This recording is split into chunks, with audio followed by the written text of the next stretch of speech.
우리 지난 1월부터 우리 교회가 1년 동안 성경 일독을 위해 달려오고 있습니다. 이번 주에는 호세아, 요엘, 그리고 아모스 선지자들의 본문을 읽게 됩니다.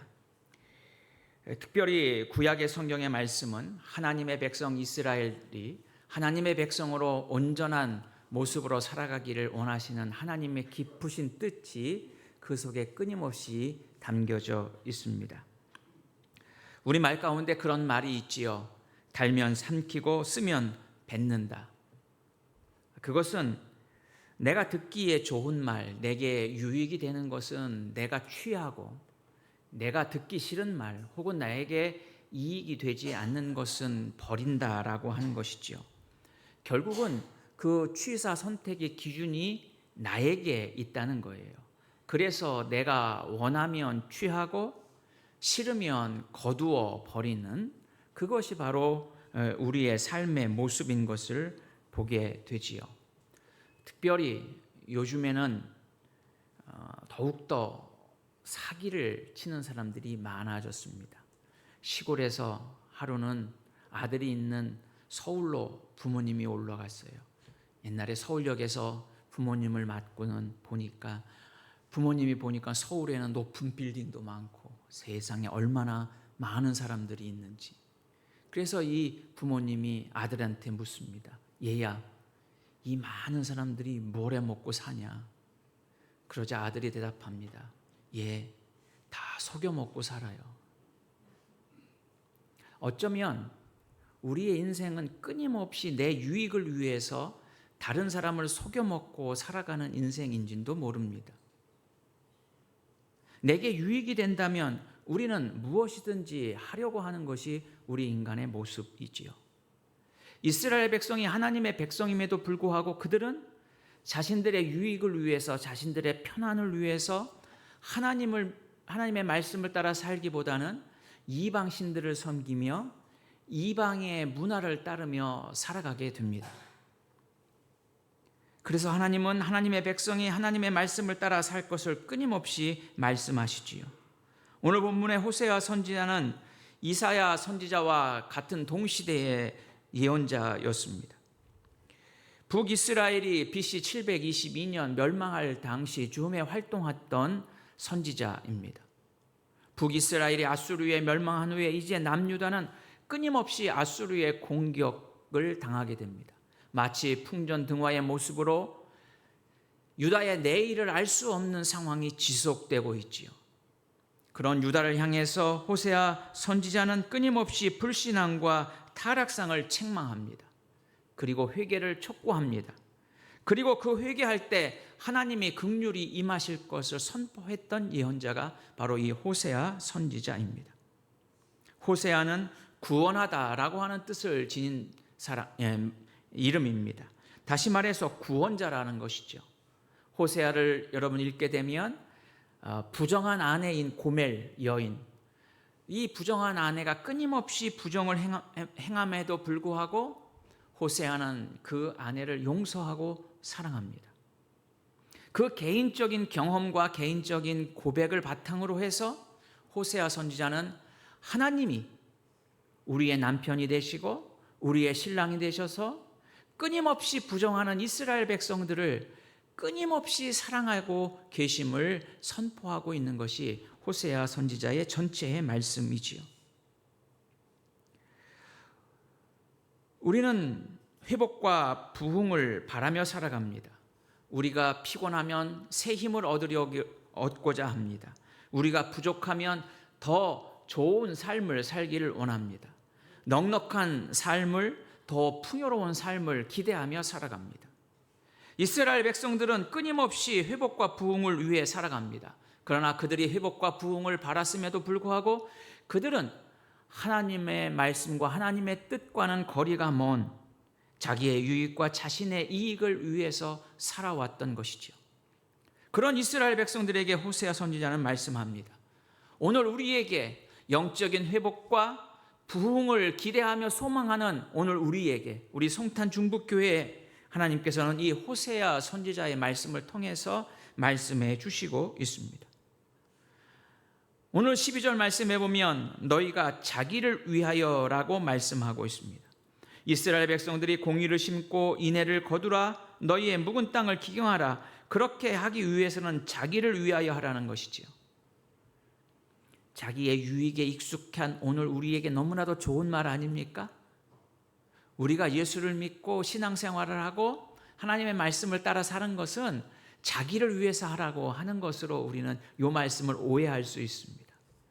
이 말씀을 우리는 잘 이해해야 됩니다. 자기를 위하여라고 하는 것은 바로 나를 위해서, 내 자신을 위해서 하라는 것이 아니라 모든 삶의 결과가 자기가 책임져야 한다는 거죠. 그러므로 그 책임을 내가 감당하기 위해서는 이렇게 살아가야 한다는 거예요. 이스라엘 백성들이 하나님의 말씀을 거역하고 하나님으로부터 멀리 떠나 있어서 하나님의 진노와 심판을 당하게 되면 그 진노와 심판에 대한 책임이 누구에게 있느냐? 이스라엘 백성에게 있다는 거예요. 결국 하나님의 심판을 받을 것인가, 하나님이 주시는 은혜와 긍휼과 복을 받을 것인가 라고 하는 것은 결국 내가 어떤 선택을 하며 내가 어떠한 삶을 살아가느냐의 결과에 대한 책임이 자신에게 있다는 거예요. 그래서 오늘 본문의 12절 말씀에 자기를 위하여라고 하는 것은 내 유익을 위해서, 나를 위해서라고 하는 표현이 아니라 결국은 신앙의 결과의 책임을 내가 져야 하기 때문에, 그 책임을 내가 물어야 하기 때문에 우리는 어떻게 해야 되느냐, 어떻게 선택해야 하느냐, 해야 할 것을 말씀하시고 있는 거죠. 결국 내가 기대하고 소망하는 부흥과 회복이 아니라 정말 하나님이 기뻐하시는 부흥과 회복을 위해서 우리가 택하고 선택해야 할 삶의 모습은 결국 내가 책임져야 한다는 거예요. 그래서 호세아 선지자는 자기를 위하여라고 말씀하고 있습니다. 여기서 나를 위해서가 아니라 결국은 삶의 결과의 책임이 나에게 있기 때문에 그 책임의 결과를 내가 감당하기 위해서는 어떻게 해야 할 것인가 라고 하는 것이죠. 오늘 본문에 세 가지 말씀합니다. 12절의 말씀을 중심으로 보고자 해요. 공의를 심고 인애를 거두라, 너의 묵은 땅을 기경하라. 세 가지예요. 심으라, 거두라, 기경하라. 한번 따라 합시다. 심으라, 거두라, 기경하라. 호세아 선지자는 농사를 짓는 농사의 기법을 통해서 말씀해 주시고 있어요. 자, 농사는 씨를 먼저 심고 거두고 기경하고 하는 게, 먼저 해야 할 것이 뭐예요? 기경하는 것이죠. 땅을 갈아엎는 거예요. 겨우내 얼었던 땅을 갈아엎어야 합니다. 잡초가 무성하고 돌이 무성한 그 땅을 고르고 걸어내야 비로소 씨앗을 심을 수 있고 그리고 농사를 지을 수 있는 것이죠.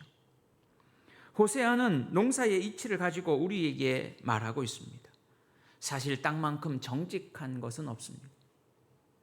우리가 애쓰고 수고한 만큼 땅은 우리에게 보답을 합니다. 땅은 정직합니다. 그 정직한 결과를 얻기 위해서 해야 할 것이 바로 뭐냐? 바로 묵은 땅을 기경하라고 하는 것이지요.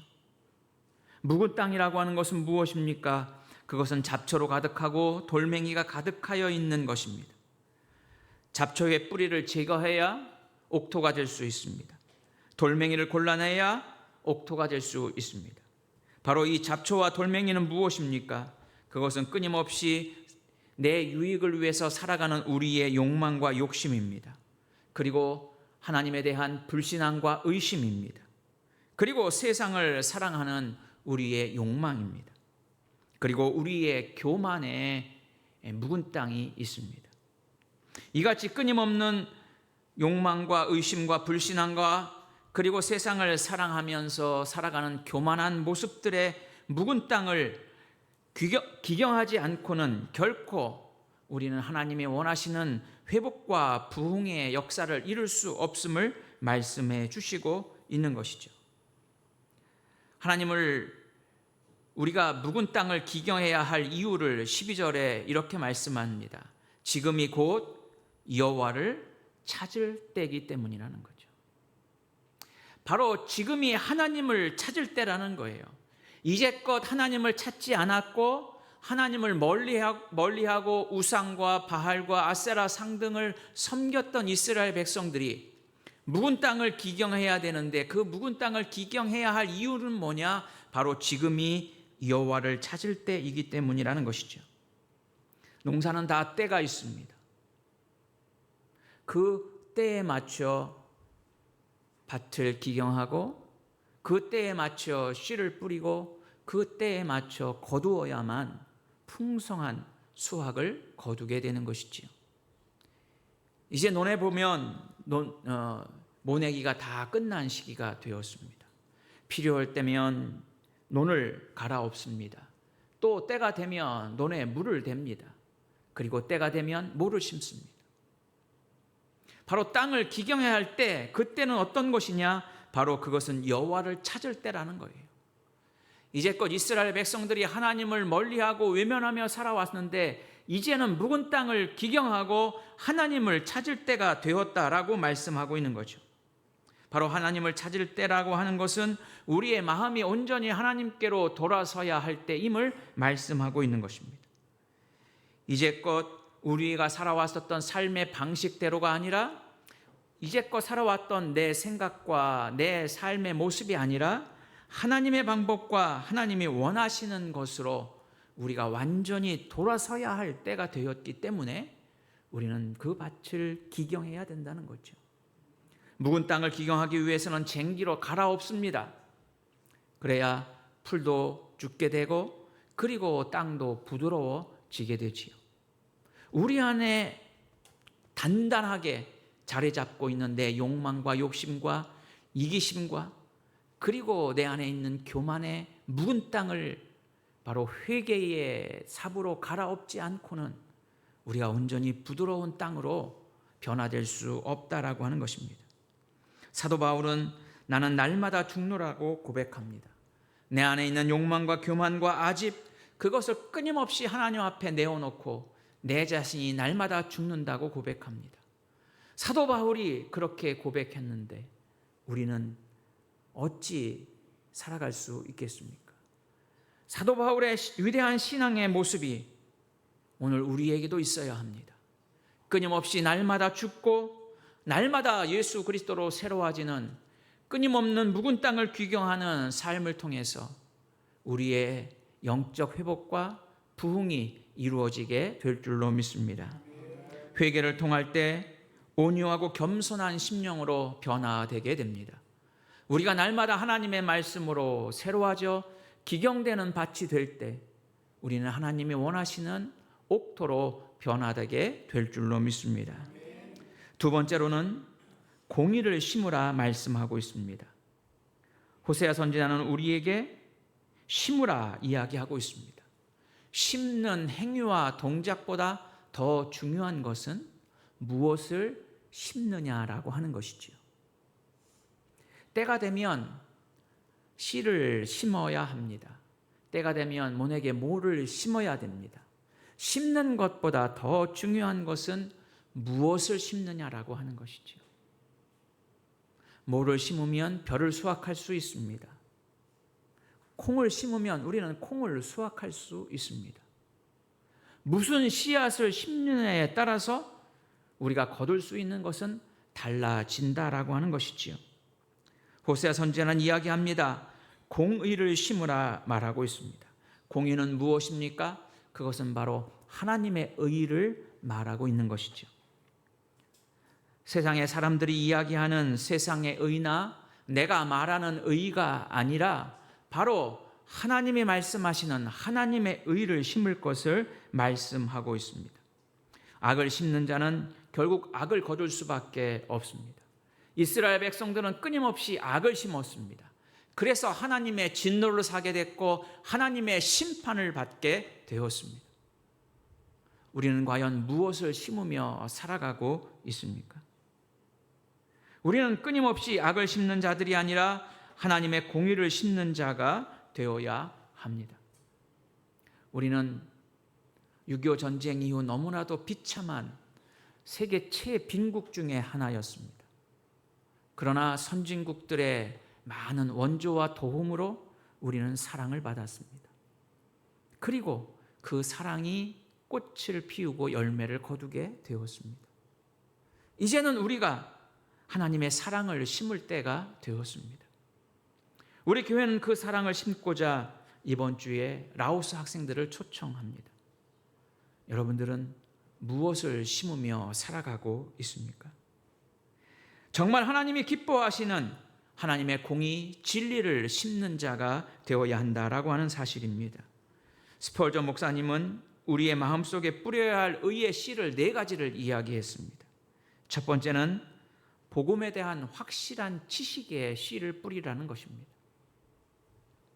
예수 그리스도께서 우리의 구주가 되시고 그리고 하나님의 아들이 되심을 아는 구원의 지식. 떡이 있는 사람이 떡을 나누어 줄 수 있는 것처럼 믿음의 지식이, 복음의 지식이 우리 안에 있을 때 우리는 복음을 나누는 자가 될 수 있습니다. 우리 안에 사랑이 있을 때 우리는 사랑을 나누는 자가 될 수 있습니다.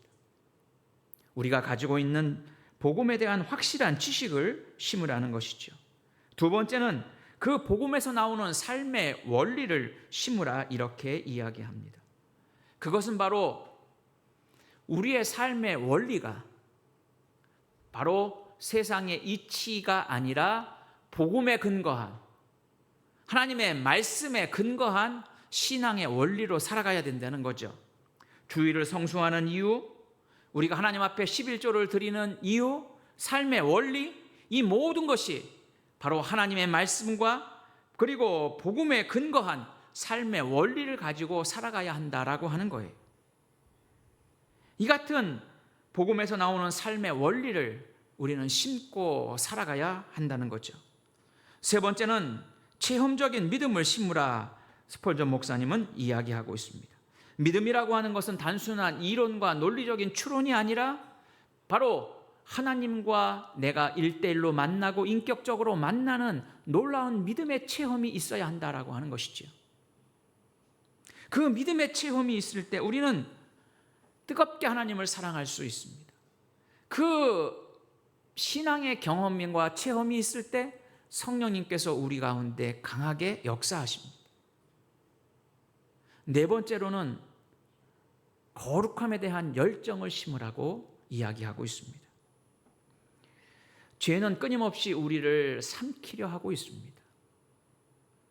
그 죄를 우리가 제거하지 않으면 우리는 거룩한 하나님의 백성으로 살아갈 수 없는 거죠. 그래서 거룩에 대한 열정이 있을 때 죄를 대적할 수 있고 거룩에 대한 열정이 있을 때 우리는 유혹을 이겨낼 수 있게 된다라고 하는 거예요. 그것이 바로 우리가 심어야 할 의의 진리의 씨앗인 것을 스펄전 목사님은 이야기하고 있습니다. 사랑하는 성도 여러분, 우리는 하나님이 기뻐하시는 공의를 심어야 합니다. 우리 시편에 눈물을 흘리며 씨를 뿌리는 자는 기쁨으로 단을 거둘 것이라 말씀하고 있지요. 여러분, 씨를 뿌리고 심는 것, 이것은 매우 힘들고 수고가 따르는 일입니다. 수고 없이 적당하게 편하게 심고 씨를 뿌리려면 우리는 결코 거둘 수 없게 된다는 사실을 우리는 분명히 알아야 합니다. 그러므로 우리는 정성을 다하고 최선을 다하고 수고하고 우리의 노력을 아낌없이 쏟아 부으며 하나님의 공의를 심는 자가 될 때 비로소 우리는 우리 안에 영적 부흥과 그리고 회복이 이루어지게 될 줄로 믿습니다. 이러한 수고와 실천이 동반되지 아니하면 우리는 결코 하나님의 공의를 심을 수 없다는 것이죠.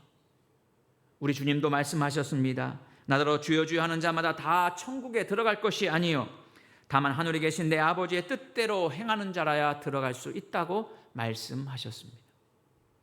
사랑하는 성도 여러분, 수고와 노고와 땀 흘림과 헌신이 깃든 하나님의 공의를 심는 우리의 복된 믿음의 삶이 되어야 될 줄로 믿습니다. 세 번째로는 인애를 거두라 말씀하고 있습니다. 인애는 하나님의 사랑이지요, 하나님의 긍휼을 이야기하고 있습니다. 우리가 묵은 땅을 기경하고 하나님의 공의를 심게 되면 하나님은 큰 사랑을 우리에게 베풀어 주셔서 우리는 결국 하나님의 사랑을, 하나님의 인애를 거두는 자의 삶을 살아갈 수 있음을 이야기하고 있습니다. 하나님은 그 사랑을 어떻게 주십니까? 12절 하반절 말씀에 보면 여호와께서 오사 공의를 비처럼 너희에게 내리시리라 말씀하고 있습니다. 여러분, 곧 6월이면 장마철이 시작됩니다. 장마 비가 아주 억수같이 쏟아지게 되면 우리는 그 장마를 피할 수 없습니다. 아무리 큰 우산을 쓴다 하더라도 그 비를 피할 수 없게 되지요. 하나님께서는 공의를 비같이 내려주시겠다 말씀합니다. 여러분, 하나님이 약속하신 젖과 꿀이 흐르는 가나안 땅과 이스라엘 백성들이 종으로 살았던 애굽의 땅의 가장 큰 차이는 무엇입니까? 젖과 꿀이 흐르는 가나안 땅이 더 옥토와 비옥한 땅일까요? 애굽 땅에 비하면 보잘것없는 땅입니다. 그럼에도 불구하고 그 땅은 젖과 꿀이 흐르는 땅이라 고백하고 있습니다. 애굽 땅은 하늘의 비를 기다릴 필요가 없습니다. 나일강에서 물을 길어서 농사를 지을 수 있기 때문이지요. 언제든지 물이 있기 때문에 그 농사를 지을 수 있습니다. 그러나 하나님이 약속하신 젖과 꿀이 흐르는 가나안 땅은 하나님이 주시는 이른 비와 늦은 비가 있지 않고는 농사를 지을 수가 없습니다. 그래서 하나님이 베풀어 주시는 은혜를 간절히 구할 수밖에 없습니다. 이 땅의 주인이 내가 아니라 하나님 되심을 고백하며 살아가는 농사 생활일 수밖에 없는 것이지요. 여러분, 내가 의를 심어도 하나님이 비를 내려주시지 않으면 풍성한 수확을 거둘 수 없듯이 하나님께서는 우리에게 풍성한 은혜의 단비를, 사랑의 단비를, 긍휼의 단비를 우리에게 허락해 주시는 줄로 믿습니다. 하나님은 우리가 주님 앞에 회개할 때 우리를 용서해 주십니다. 탕자의 비유 이야기를 우리는 잘 알고 있지요. 아버지로부터 재산을 물려받고 허랑방탕했던 둘째 아들, 그는 모든 것을 잃고 먹을 음식이 없어서 가장 저주스러운 돼지가 먹는 주험 열매를 먹다가 비로소 깨닫게 됩니다. 내가 돌아갈 곳이 있구나. 내가 돌아갈 아버지가 계시구나. 그러나 아버지와 아들이 아닌 주인과 종의 관계로 찾아갑니다. 그럼에도 불구하고 아버지는 멀찍이서 그 아들을 만나기 위해 뛰어나오고 얼싸안고 금가락지를 끼우고 옷을 입히고 그리고 소를 잡아 큰 잔치를 베풀고 있습니다. 사랑하는 성도 여러분, 이스라엘 백성들이 자신의 유익을 위해서 자신이 생각하는 회복과 축복을 바라며 살아왔지만 결국 하나님의 사랑과 은혜 가운데 머물러 수밖에 없었음을 말씀해 주듯, 탕자의 이야기를 통해서 둘째 아들이 끊임없이 자신의 욕망과 자신의 뜻대로 살아왔지만 결국 하나님의 크신 사랑과 은혜 가운데 거할 수밖에 없는 존재인 것을 깨닫게 하시듯, 오늘 우리에게 주님께서는 하나님의 긍휼과 은혜 가운데 살아가도록 우리에게 하나님의 놀라운 긍휼과 사랑을 단비같이 내려주시고 우리가 공의를 심을 때 그 큰 은혜와 긍휼을 거두도록 허락해 주시는 줄로 믿습니다. 하나님과 동행하며 하나님의 인도하심을 따라 살아갈 때 우리는 우리가 기대하고 우리가 바라는 수확의 결과보다도 더 큰 하나님의 긍휼을 거두게 될 줄로 믿습니다. 우리가 심는 하나님의 공의의 씨앗보다도 더 큰 하나님의 은혜와 사랑을 거두는 우리의 믿음의 삶이 될 줄로 믿습니다. 하나님께서 우리 가운데 임하실 때 우리는 하나님의 능력을 힘입고 하나님의 말씀을 따라 살아가게 됩니다. 하나님의 도우심과 은혜를 힘입을 때 우리는 끊임없이 조금 더 성숙한 신앙인의 삶을 살아가게 될 줄로 믿습니다. 내 욕망과 욕심에 따라 살아가는 부흥과 회복의 삶이 아니라 하나님이 원하시는 부흥과 회복의 삶을 살아갑시다. 그러기 위해 우리의 묵은 땅을 기경하고 하나님의 공의를 심고, 그래서 하나님이 주시는 놀라운 긍휼을 거두는 여러분들의 복된 믿음의 삶이 될 수 있기를 주의 이름으로 축원해 드립니다. 기도합시다.